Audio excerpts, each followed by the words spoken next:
नमस्कार, मैं पूनम तांगर। आप देख रहे हैं न्यूज वॉच इंडिया। बुलेटिन की शुरुआत करेंगे दिल्ली से। दिल्ली विधानसभा विशेष सत्र का आज तीसरा और आखिरी दिन है। सत्र का आयोजन 2 दिन के लिए स्थगित कर दिया गया था, लेकिन इसे 1 दिन के लिए बढ़ा दिया गया है। जानकारी के मुताबिक शुक्रवार को सदन को कार्यवाही शुरू होने के बाद आम आदमी पार्टी के विधायक दिल्ली सेवा कानून का विरोध करेंगे। साथ ही बीजेपी नेताओं और केंद्र सरकार पर निशाना साधेंगे। यहाँ पर इस बात का जिक्र किया जाएगा कि आम आदमी पार्टी शुरू से ही दिल्ली सेवा विधायक का विरोध करती रही है। इस मसले को लेकर सुप्रीम कोर्ट में आपकी ओर से दायर याचिका भी विचाराधीन है। आप नेताओं को उम्मीद है कि शीर्ष अदालत दिल्ली सेवा कानून को निष्पक्षी घोषित कर देगी। फिलहाल विधानसभा विशेष सत्र के अंतिम दिन पर आप विधायक दिल्ली सेवा कानून का विरोध करेंगे, तो वहीं दूसरी ओर बीजेपी विधायक लगातार सत्ता पक्ष का विरोध कर रहे हैं। तो दिल्ली विधानसभा सत्र की आज तीसरे दिन की कार्रवाई है, इसे 1 और दिन बढ़ा दिया गया है। इसे लेकर लगातार जो है बीजेपी और आम आदमी पार्टी में बहस हो रही थी कि 2 दिन के सत्र में लोगों की समस्याओं का हल नहीं होगा। इसे लेकर 1 और दिन इस सत्र को बढ़ा दिया गया है। लगातार आम आदमी पार्टी दिल्ली सेवा बिल को लेकर हंगामा कर रही है और आज भी तीसरे दिन दिल्ली विधानसभा सत्र के आखिरी दिन भी हंगामा देखने को मिल सकता है। दिल्ली विधानसभा सत्र का आज अंतिम दिन है, ऐसे में आम आदमी पार्टी और बीजेपी का हंगामा देखने को मिल सकता है। इसी खबर को लेकर हमारे सहयोगी नागेंद्र हमारे साथ जुड़ गए हैं। नागेंद्र, आज तीसरा दिन है विधानसभा सत्र का और आज क्या कुछ हंगामेदार रहने वाला है?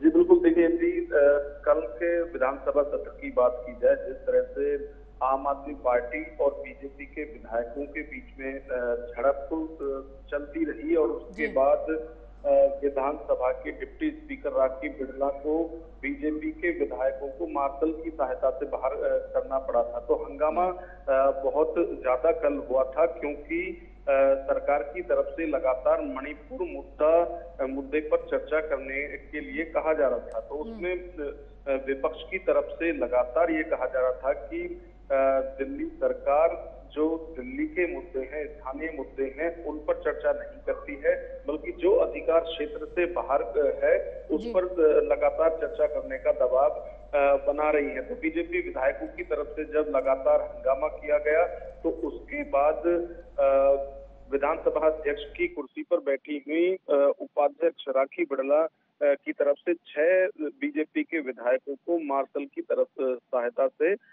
बाहर निकाला गया, जिसके बाद नेता विपक्ष रणवीर सिंह बिधूड़ी और बीजेपी के वरिष्ठ विधायक विजेंद्र गुप्ता खुद ही बाहर निकल गए। बीजेपी के टोटल 8 एमएलए हैं, तो उन्होंने कल वॉकआउट कर दिया था। आज भी यही उम्मीद की जा रही है कि आज भी विधानसभा का जो सत्र है वो हंगामेदार रहेगा, क्योंकि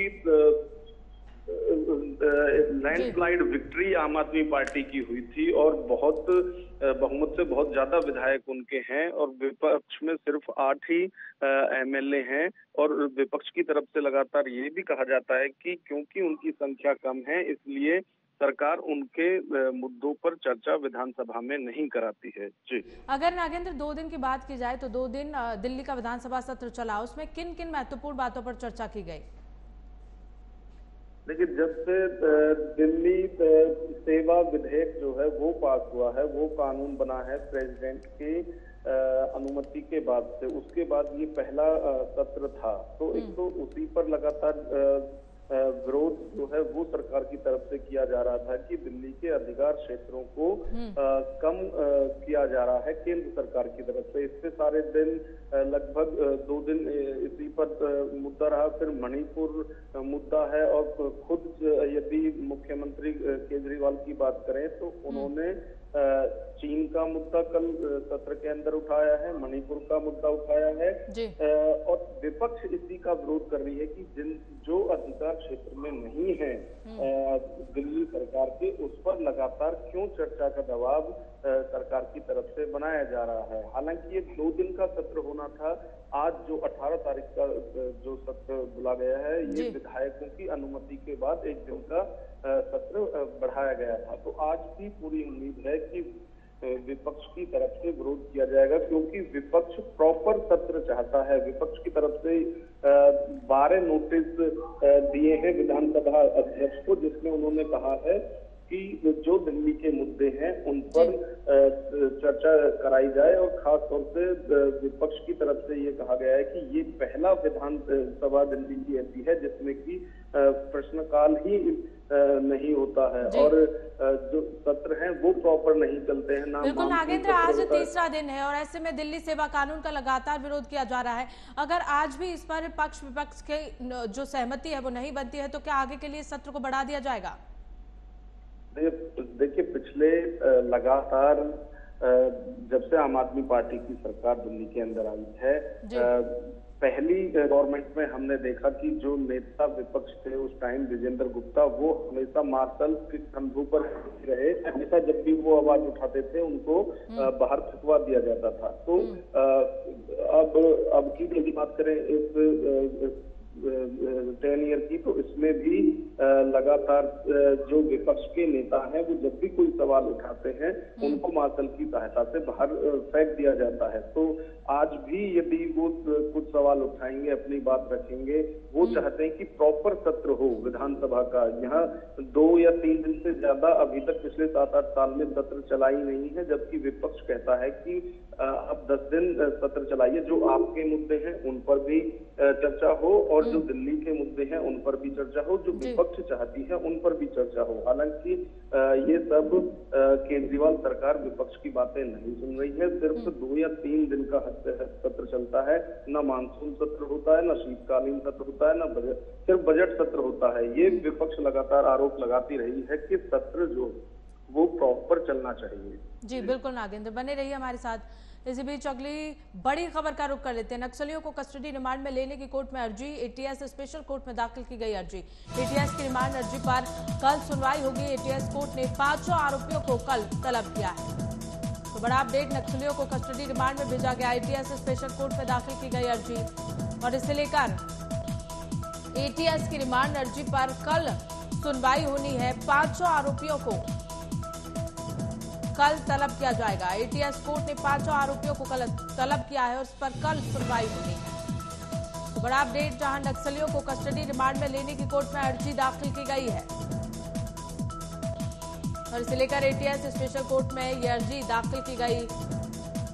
कल कोर्ट में 5 आरोपियों को तलब किया जाएगा। एटीएस की रिमांड अर्जी पर कल सुनवाई होनी है। इसी खबर को लेकर हमारे सहयोगी सिद्धार्थ हमारे साथ जुड़ गए हैं, उनसे जान लेते हैं। सिद्धार्थ, कल सुनवाई होनी है, नक्सलियों के लिए कोर्ट में अर्जी दी जा चुकी है, क्या कुछ जानकारी है इस खबर को लेकर? जी बिल्कुल, आपको बता दें, नक्सलियों की जो कस्टडी रिमांड है कोर्ट में आज अर्जी दी जाएगी और जो एटीएस के स्पेशल कोर्ट है इसमें अर्जी दाखिल की जाएगी और एटीएस ये कोशिश करेगी कि उसे रिमांड मिल जाए। इसको लेकर आज सुनवाई की जाएगी। एटीएस कोर्ट ने 5 आरोपियों को तलब किया है आज, महिला समेत 5 जो नक्सली हैं जो जिनकी बलिया से गिरफ्तारी। देखिए, तो लगातार एटीएस ये कोशिश कर रही है कि काफी साथी हैं इनके ऊपर। कई बिहार में भी उसमें एक जो नक्सली है, महिला नक्सली तारा देवी, कहीं ना कहीं उसके खिलाफ भी मुकदमे लिखे गए हैं और वो जो बिहार में एक डकैती हुई तो उसमें भी शामिल थी। तो कहीं ना कहीं ये बड़ा गिरोह है और एक चीज सबसे महत्वपूर्ण ये है, इनके ये लगातार जो जिन लोगों के संपर्क में थे वो ये कभी फोन का यूज नहीं करते थे और ये अभी भी चिट्ठी के माध्यम से एक दूसरे से मिलते थे। ये सब बातें प्राथमिक जांच में निकलकर सामने आई थी। जब पुलिस ने एटीएस ने इनकी गिरफ्तारी की थी तो काफी चीजें अभी इनसे जानकारी लेनी है एटीएस को और कौन कौन लोग हैं ये लोग। इनका एक समिति थी जो एक केंद्रीय समिति जिसे लोग कहते थे और केंद्रीय समिति से लगातार ये संपर्क में रहते थे, वहीं से पूरा इनका ये गिरोह चलता था और जितने अपराध करते थे। तो कहीं ना कहीं काफी चीजें हैं, काफी सवाल होंगे इनसे और काफी चीजें जानने की कोशिश करेगी एटीएस। इसीलिए आज रिमांड के लिए कोर्ट में सुनवाई होगी और 5 आरोपियों को कोर्ट में पेश किया जाएगा।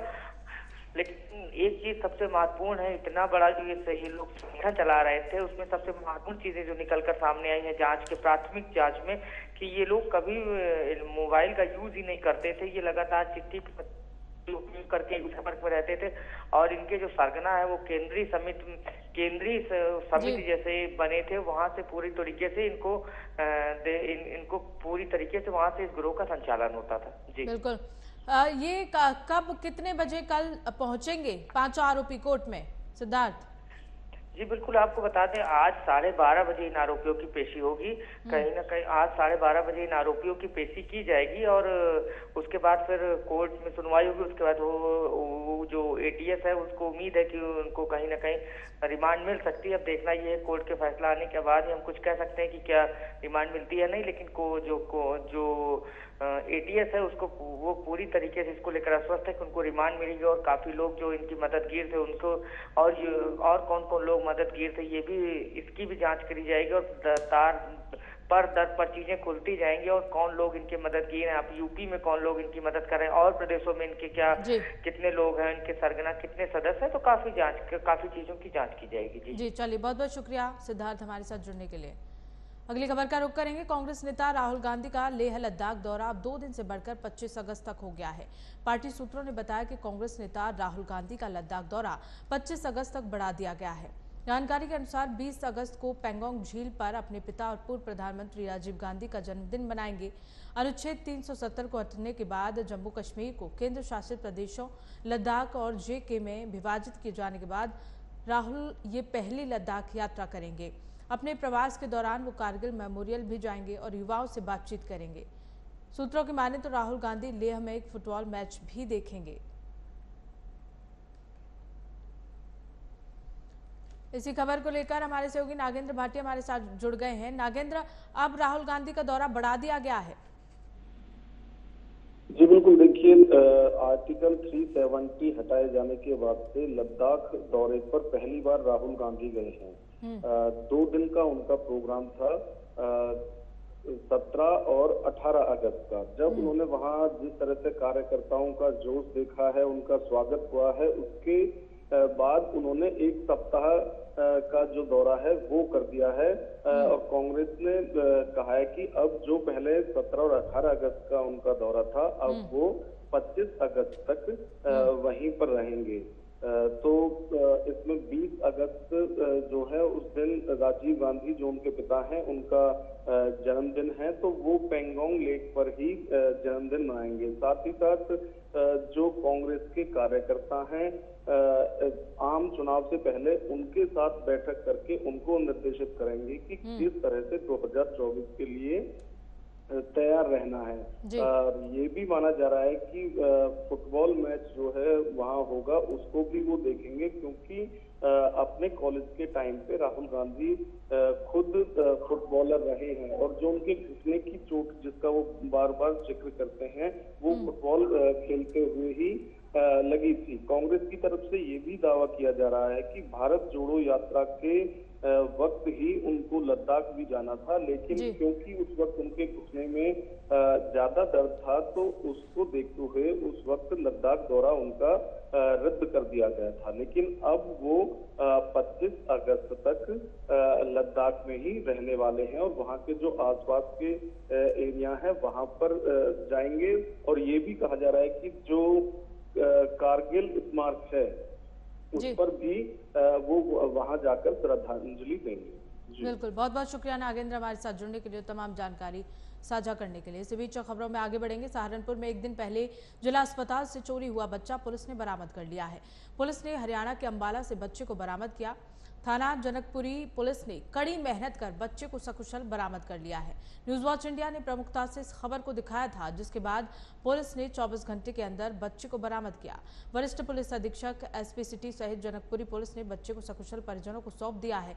वरिष्ठ पुलिस अधीक्षक सहारनपुर विपिन टाना ने थाना जनकपुरी पुलिस टीम को 25,000 रुपए का इनाम देने की घोषणा की है। साथ ही पुलिस ने 2 महिलाओं का बच्चा चोरी के मामले में 2 महिलाओं को गिरफ्तार कर लिया है, जिनसे पूछताछ की जा रही है। बच्चों के परिजनों ने पुलिस प्रशासन पर पुष्प वर्षा करते हुए पुलिस प्रशासन जिंदाबाद के नारे भी लगाए।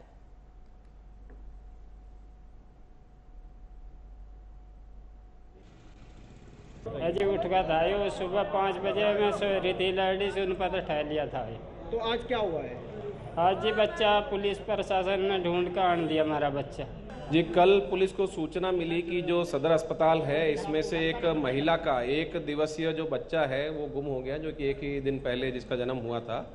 और पुलिस टीम तत्काल मौके पे आई, वरिष्ठ अधिकारी सभी अधिकारीगण मौके पे आए और SP सिटी अभिमन्यु के नेतृत्व में हमने एक टीम बनाई, जिसमें थाना प्रभारी और SWAT टीम लगे और इस बच्चे को अथक प्रयासों से लगातार हमने ट्रैक किया और 24 घंटे के अंदर बच्चा जो है बरामद किया गया अंबाला से। और इसमें जो 2 महिलाएं हैं अभियुक्त वो हमने गिरफ्तार की हैं। और इसमें बड़ा अच्छा ये पुलिस ने ऑपरेशन किया, क्योंकि बच्चा काफ़ी छोटा था, 1 ही साल का था और बच्चे के गुम होने की, बेचे जाने की या बच्चे की मृत्यु होने की संभावना बहुत अधिक थी। तो इसलिए समय का जो तकाजा था, समय बहुत कम था पुलिस के पास कार्रवाई के लिए, लेकिन पुलिस टीम ने लगातार ट्रैक किया और इसको कार्रवाई को अंजाम देते हुए 2 अभियुक्तों को गिरफ्तार किया है और बच्चा रिकवर किया है। बच्चा अभी माता पिता को सुपुर्द कर दिया गया है।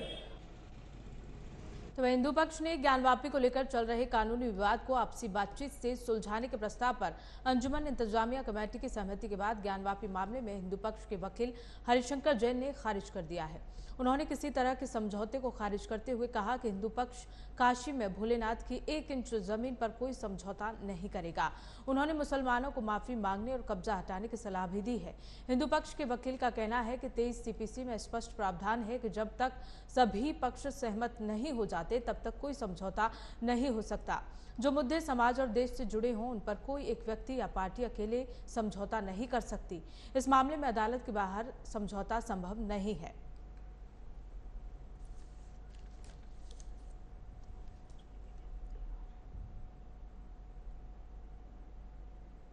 तो भारत एक नया इतिहास रचने के लिए तैयार है। चंद्रयान 3 की सफल लैंडिंग के बाद भारत अंतरिक्ष में यान पहुंचाने वाला चौथा देश बन जाएगा और ये वो पल है जिसका बेसब्री से सभी इंतजार कर रहे हैं। रिपोर्ट देखिए।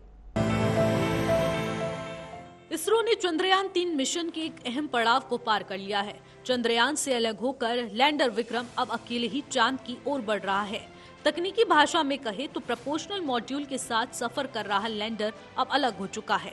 अब लैंडर विक्रम को आगे का रास्ता खुद अकेले तय करना होगा।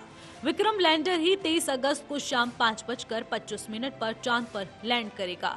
साइंटिस्ट टीवी वेंकटेश्वर ने बताया कि धरती से अब तक लैंडर और रोवर के साथ प्रपोजनल मॉड्यूल ने सफर तय किया था। आज इसरो ने सेपरेशन का फैसला किया। इससे 2 चीजें स्पष्ट हो जाती हैं। पहला, लैंडर मॉड्यूल का इंजन और दूसरी चीजें ठीक से काम कर रही हैं। अलग होने के बाद लैंडर अपने पैरों पर खड़ा हो गया है, यानी उसके पास पूरी क्षमता है। दूसरी ओर सबसे महत्वपूर्ण बात, लैंडर अलग होने के बाद अब वो 23 अगस्त को चांद पर लैंडिंग करेगा। हमें ये भी समझना होगा कि अभी जो प्रक्रियाएं हो रही हैं या फिर होने वाली हैं, ये चंद्रयान 2 के समय भी सफलतापूर्वक की गई थी। उस समय भी लैंडर अलग होकर चांद की तरफ बढ़ गया था, लेकिन 2.1 किलोमीटर की दूरी बाकी थी। तब स्पीड नियंत्रित नहीं हो पाई और क्रैश लैंडिंग हो गई थी। जब लैंडिंग के आखिरी 15 मिनट होंगे तो धड़कनें बढ़ जाएंगी। साइंटिस्ट भी इस बात को समझ रहे हैं। अगला पड़ाव तब आएगा जब लैंडर चांद से 30 किलोमीटर की दूरी पर पहुंचेगा। वहां से उनके चांद की सतह पर नीचे उतरने की प्रक्रिया शुरू हो जाएगी। आगे लैंडर फूक फूक कर कदम रखेगा। चांद की सतह से 100 मीटर की दूरी होने पर अपना लैंडर रुकेगा और मुआयना करेगा कि क्या वो सही जगह पर है। विज्ञान प्रसार के अंतरिक्ष वैज्ञानिक वेंकटेश्वर ने बताया है कि इसरो ने पिछले फेलियरों का स्टडी कर पूरी तैयारी के साथ चंद्रयान 3 को भेजा है। इसे ऐसे समझ लीजिए कि लैंडर के पास 4 इंजन है। इसमें से 2 इंजन भी काम करेंगे तो कोई दिक्कत नहीं होगी। दरअसल 40-50 दिन बाद लैंडर का इंजन अब स्टार्ट हुआ है, इसलिए इसरो ने तैयारी पुख्ता कर रखी थी। इस बार लैंडर के पैर को काफी शक्तिशाली बनाया गया है, जिससे वेग में भी लैंडर उतरा तो क्रैश नहीं होगा। हमारा पूरा देश इस समय चांद पर विक्रम के सफल लैंडिंग की कामना और प्रार्थना कर रहा है। Bureau report, news watch India. तो फिलहाल खबरों में बस इतना ही। देखते रहिए न्यूज़ वॉच इंडिया।